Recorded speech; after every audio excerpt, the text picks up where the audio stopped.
Hello everyone and welcome back to Love English with Love by Love। आज के lesson में हम देखने वाले हैं पास्ट का जो वर्ब है, पास्ट फॉर्म का जो वर्ब, उसके pronunciations. Okay, so in today's lesson we are going to talk about the pronunciations of the verbs in the past form. Now what verbs are we talking about? कौन से verbs के बारे में हम बात कर रहे हैं? हम उन verbs के बारे में बात कर रहे हैं जो सेकेंड फॉर्म में आते हैं, जैसे कि पास्ट सिंपल में हम लगाते हैं वो वर्ब्स। अब आप बोलेंगे इसमें तो क्या है, सारे के सारे प्रोनाउंसिएशंस एक जैसे ही हैं, राइट? जो रेगुलर वर्ब्स है और इरेगुलर वर्ब्स है दोनों अलग है, ये आप जानते हैं। दोनों में फ़र्क क्या है? In regular verbs you just need to add an ed at the end to make it a past form. In an irregular verb what you need to do is you need to know all the three forms. अगर आपने मेरा पिछला video देखा होगा तो आपने देखा होगा मैंने आपको रिक्वेस्ट की थी कि जो इरेगुलर वर्ब्स है वो अगर आपको जानना है तो रोज़ कम से कम 15-20 जितना आप सीख सके उतने सारे वर्ब सीखें, क्योंकि वर्ब जो हैं इरेगुलर में तीनों फॉर्म्स अलग अलग हैं उसके। ठीक है, तो अगर तीनों फॉर्म्स अलग अलग है तो ये कोई भी रूल मैं आपको नहीं बता सकती या ऐसा कोई भी फॉर्मूला नहीं हो सकता जिसमें मैं आपको दिखाऊं या समझाऊं कि तीनों को आप कैसे याद करें। इसीलिए यही आपके लिए बेहतर है that you need to memorise all the three forms of the verbs. Okay, अब ये वर्ड सुनिए, PLANT प्लांट। ठीक है, PLANT प्लांट। प्लांट यानी क्या? पौधा लगाना। अब जब मैं इसको पास्ट में इसके बारे में बोलूँ, पास्ट सिंपल में, तो मैं बोलूँगी planted, PLANTED, planted. Next word है WALK, वॉक। इसका पास्ट है WALKED, वॉक्ड। थर्ड वर्ड है LIVE, लिव। ठीक है, और इसका पास्ट है LIVED, लिव्ड। फाइन। अब ये तीनों को फिर से सुनिए, प्लांटेड, वॉक्ड, लिव्ड। इसमें आपने क्या नोटिस किया? एक तो आपने ये नोटिस किया होगा कि तीनों जब एंड होते हैं पास्ट में उस समय इन सब में ED ये स्पेलिंग्स आ रहे हैं। ठीक है, सेकंड ये है कि तीनों के प्रोनाउंसिएशंस अलग हैं। तीनों में ED है लेकिन ED के प्रोनाउंसिएशन तीनों में अलग है। एग्जाम्पल, प्लांटेड, प्लांटेड, तो यहाँ पे क्या प्रोनाउंसिएशन आया? Id, plant id. Okay. Second word जब मैंने बोला WALKED, वॉक्ड, वॉक्ड, ड नहीं, ट, दोनों दांत आपके साथ में आएंगे और आप बोलेंगे ट, वॉक्ड। थर्ड वाला जो मेरा वर्ड था LIVED, इसका क्या प्रोनाउंसिएशन आया? लिव्ड, लिव्ड, ड। तो आपने देखा कि यहाँ पर तीन प्रोनाउंसिएशंस आए हैं, एक है इड, एक है ट, तीसरा है ड। मैंने काफ़ी लोगों को देखा है ये बोलते हुए कि WALKED, वॉकेड। ओके, तो ये जो है प्रोनाउंसिएशन रॉन्ग है। शायद उन लोगों को इसका रूल पता नहीं होगा, या जहाँ पर वो रहते हैं वहाँ पर ज़्यादा लोग इंग्लिश नहीं बोलते हों, या कुछ लोग गलत भी बोलते हों, इसीलिए उन्होंने वही सुना और जो उन्होंने सुना वही वो बोल रहे हैं, तो उसमें उनकी कोई गलती नहीं है। लेकिन अब जब हमें ये रूल्स पता चलेंगे तो हमें पता चलेगा कि हमें किस जगह पर ट लगाना है, किस जगह पर ड लगाना है और किस जगह पर इड लगाना है। और हमें ये भी याद रखना है कि ये जो हमारे प्रोनाउंसिएशंस हैं ये सारे मेरे रेगुलर वर्ब्स के ही मैं आपको बता रही हूँ। ठीक है, मेरे जो इरेगुलर वर्ब्स हैं जिसके तीनों फॉर्म्स अलग हैं, जैसे ब्रेक, ब्रोक, ब्रोकन, उन वर्ब्स का इससे कोई संबंध नहीं है। This is only for the regular verbs. We are not talking about applying these rules to the irregular verbs. Why? Because the irregular verbs already have different spellings, they already have different forms.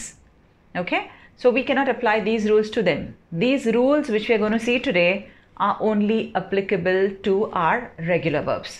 All right, so let us quickly go and find out what are the rules that we can apply so that we speak fluently without any mistake. Let's go.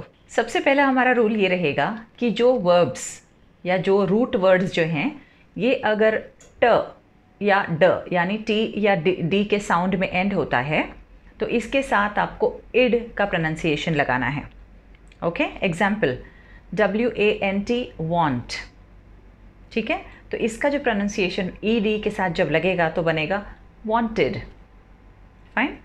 START start, ये भी last में ट आया, अब ट के साथ आप ED लगाएंगे और ये भी बनेगा स्टार्टेड, तो आपने लगाया इड। इसके बाद GREET ग्रीट, ग्रीट के साथ भी आपने ED लगाया, बना ग्रीटेड। तो आपने क्या नोटिस किया कि यहाँ पर जहाँ पर ट के साउंड्स आ रहे हैं लास्ट में, वर्ब के एंड में जब आपको ट का साउंड आए तो आपको ED लगाने के बाद प्रोनाउंसिएशन होना चाहिए इड।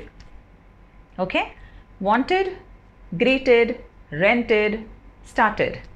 फाइन, तो ट के साथ आपको इड लगाना है, ये याद रखिए। इसी तरह ये वर्ड्स भी सुनिए, END and, COMMAND command, RESPOND respond. ठीक है, अब अगर एंड का पास्ट हम देखते हैं, END and, END ED ended. Fine. Command में अगर हमने ED लगाया तो बनता है कमांडेड। रिस्पॉन्ड में अगर हमने ED लगाया तो बनता है रिस्पॉन्डेड। ठीक है, अब हमने यहाँ पे क्या सीखा, दो चीज़ें, कि अगर ट और ड में वर्ड्स कोई भी ख़त्म होते हो तो उसमें सिंपल रूल आपको लगाना है, ED लगाकर इड का प्रोनाउंसिएशन दे देना है। ठीक है, चलिए आगे। इंग्लिश में दो तरह के वर्ड्स होते हैं। ओके, हम प्रोनाउंसिएशन के बारे में बात कर रहे हैं। जब हम इंग्लिश प्रोनाउंस करते हैं कोई भी वर्ड, उस समय दो अलग अलग तरह के साउंड्स बनते हैं। एक को हम इंग्लिश में बोलते हैं वॉइस्ड और दूसरे को हम बोलते हैं अनवॉइस्ड। What is the difference between a voiced sound and an unvoiced sound? जो voiced वाले साउंड्स हैं ये हमेशा हमें गले में, जब हम इस साउंड को बोलते हैं उस समय यहाँ पे गले में छोटा सा एक वाइब्रेशन होगा। जैसे यहाँ पे आप हाथ रखिए और बोलिए लव लव, देखिए यहाँ पर एक वाइब्रेशन हुआ। अमेज अमेज, ये वाइब्रेशन कहाँ होगा, वर्ड के एंड पर।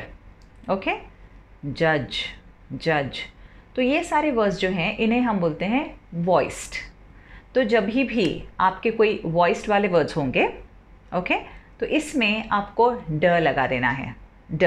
एग्जाम्पल लव हो जाएगा लव्ड, अमेज हो जाएगा अमेज्ड, जज हो जाएगा जज्ड। फाइन, इसमें आपको इड लगाने की ज़रूरत नहीं है, आप डायरेक्टली ड लगाएं। तो थोड़ा सा आप जब प्रैक्टिस करेंगे ना तो ऑटोमेटिकली आपको पता चलेगा कि कौन से वर्ड्स हैं जो वॉइस्ड हैं और कौन से हैं जो अनवॉइस्ड हैं। ठीक है, तो मैंने आपको कुछ यहाँ पे दिए हैं वर्ड्स जो वॉइस्ड थे और मैं अभी आपको कुछ एग्जांपल्स देने वाली हूँ जो अनवॉइस्ड हैं। ऑलराइट, चलिए देखते हैं वो भी। अगर हम अनवॉइस्ड वर्ड्स की बात करें अनवॉइस्ड प्रोनाउंसिएशन में, तो देखिए वर्ड्स जैसे हेल्प, हेल्प जब आप बोलते हैं तो यहाँ पर उतना वाइब्रेशन नहीं हो रहा है जो आपने जो वॉइस्ड वाले वर्ड्स में देखे होंगे। ओके, मिस, ये कैसे होता है, आपके दांत के यहाँ पर आपका का साउंड आएगा, तो ये साउंड यहाँ से यहाँ पर वॉइस या वाइब्रेशन नहीं कर रहा है। फाइन। डांस, ये भी देखिए वाला साउंड है, तो ये भी यहाँ पर वाइब्रेशन नहीं दे रहा है। तो आप इसी तरीके से समझ सकते हैं कि कौन से वाले साउंड्स जो हैं वो वॉइस्ड हैं और कौन से वाले अनवॉइस्ड हैं।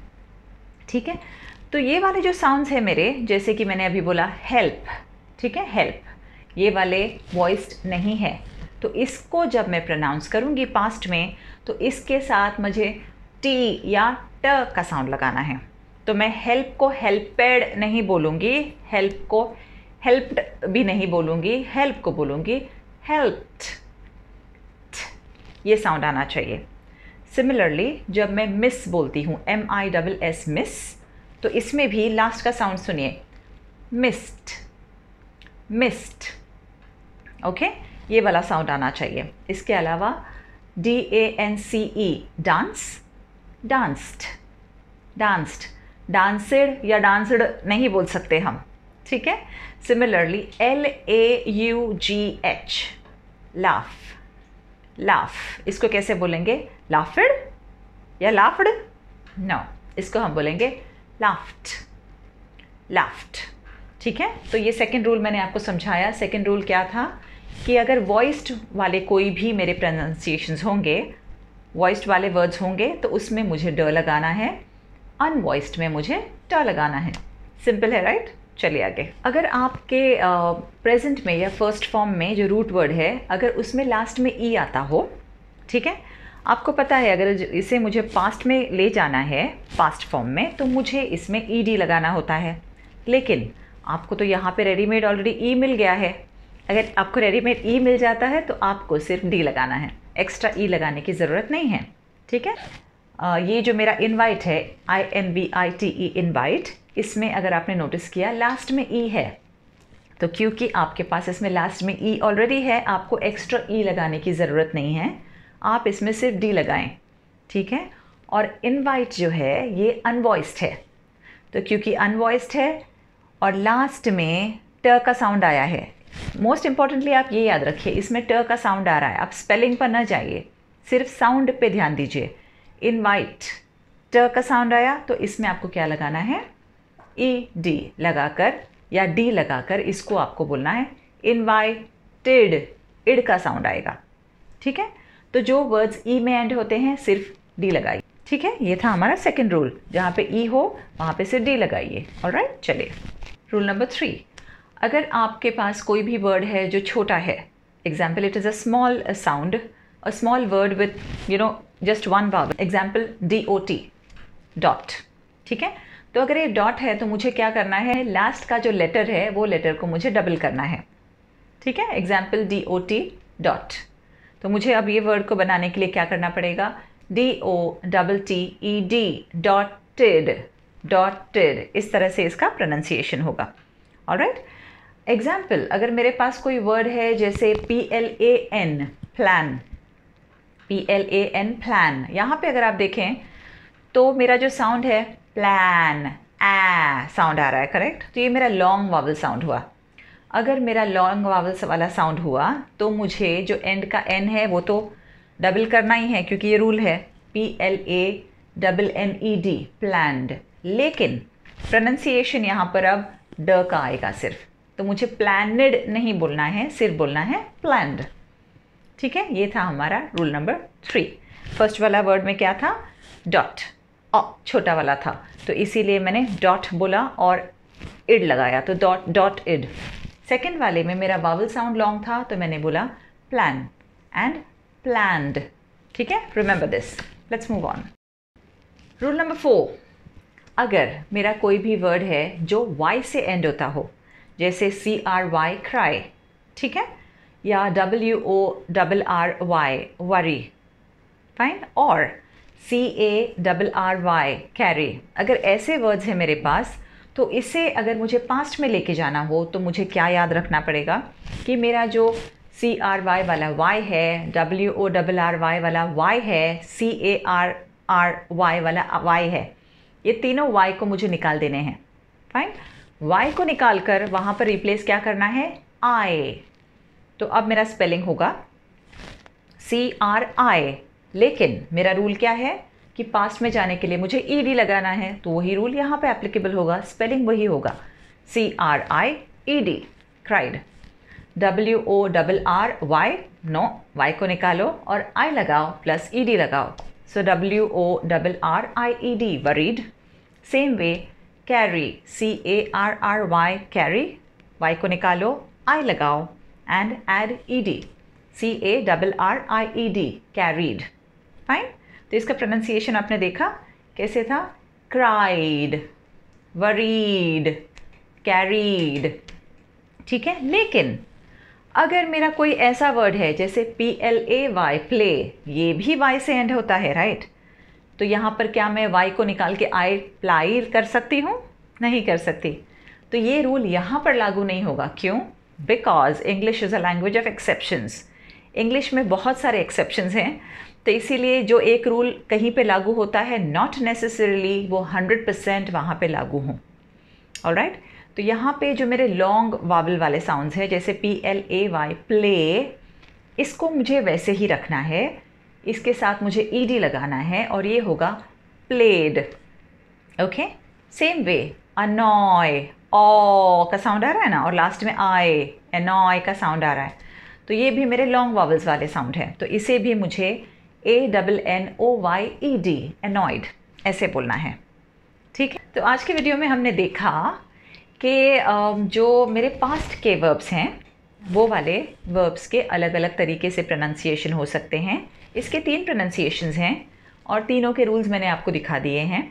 आपको सिर्फ क्या करना है, बहुत सारे ऐसे वर्ड्स ढूंढिए और प्रैक्टिस कीजिए। प्रैक्टिस कैसे करेंगे, देखिए आपको खुद को तो पता ही नहीं होगा आप किस ढंग से प्रोनाउंस कर रहे हैं वर्ड्स, तो इसीलिए मैं चाहूँगी, I request you that you take a video recorder और a phone recorder, record yourself, अपने आप को रिकॉर्ड कीजिए और फिर अपने आप को सुनिए, तो आपको पता चलेगा कि क्या आपका प्रोनाउंसिएशन सही आ रहा है या नहीं। ठीक है, तो ये चीज़ अगर आप करेंगे तो आप नोटिस कर पाएंगे कि आप अगर पहले कोई मिस्टेक्स कर भी रहे थे, अब आप में वो चेंज आ जाएगी। इसके अलावा आपके अगल बगल भी अगर कोई ये मिस्टेक्स कर रहे हैं तो प्लीज़ ये वीडियो उनके साथ शेयर करें ताकि वो भी ये रूल्स समझ सके। Alright, and it is always said that practice makes a man perfect, a woman is already perfect, she doesn't need to be, but practice makes a man perfect. तो इसका मतलब ये है कि हम सब मिलकर जितना भी इसको प्रैक्टिस करेंगे हम और बेहतर होते जाएंगे लाइफ में। ओके, तो बस इस वीडियो में आज इतना ही था और जल्दी ही हम मिलने वाले हैं, बिकॉज़ वीक में 2 वीडियोस तो मैं अपलोड करती ही हूँ, तो हम जल्दी मिलेंगे कोई नए टॉपिक के साथ। और बाकी के जो मेरे वर्ब्स थे, बाकी के जो मेरे प्लेलिस्ट हैं उसको भी आप एक बार देखिए। प्रोनाउंसिएशन के बाकी के रूल्स भी मैंने किए हुए हैं पहले, इसके अलावा टेंसेस की भी सीरीज़ चल रहे हैं, तो लगातार ये सारी चीज़ें एक साथ में चल रही हैं। आप इसको देखिए, शेयर कीजिए लोगों के साथ। अगर आपको पसंद आए तो प्लीज़ लाइक कीजिए, अगर सब्सक्राइब नहीं किया हो तो अभी वक्त है, सब्सक्राइब कीजिए। ऑलराइट, तो चलिए जल्द ही मिलते हैं। Thank you very much for watching my video and I hope that you practice everything that has been taught today. All right, see you then. Bye.